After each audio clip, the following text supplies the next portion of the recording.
திருப்பதி ஏழுமலையானின் கண்கள் ஏன் எப்போதும் மூடியிருக்கின்றன தெரியுமா? திருப்பதி பெருமாளின் கண்களில் மிகுந்த தெய்வீக ஆற்றல் இருப்பதாக நம்பப்படுகிறது.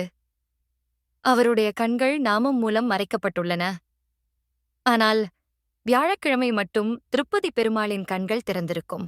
இதற்கான காரணம் என்னவென்றால், வியாழக்கிழமை காலையில் பெருமாளுக்கு திருப்பாவாடை சேவை நடக்கிறது.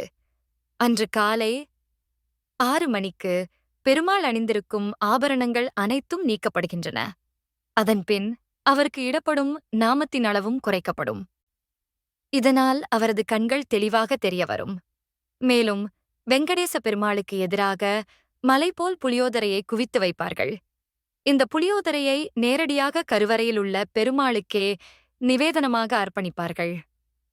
அதே நேரத்தில் வியாழக்கிழமை அபிஷேகத்தின் போது திருப்பதி ஏழுமலையான் தனது 3வது கண்ணையும் திறக்கிறார் என்ற ஐதீகம் உண்டு. அதனால்தான் வியாழக்கிழமை அன்று பக்தர்கள் திருப்பதி ஏழுமலையானின் கண்களை தெளிவாக தரிசிக்க முடிகின்றது. ஒரு முறை நேரில் பார்த்தால் அந்த தரிசனத்தின் மகிமையை சொல்வதற்கே வார்த்தைகள் போதாது.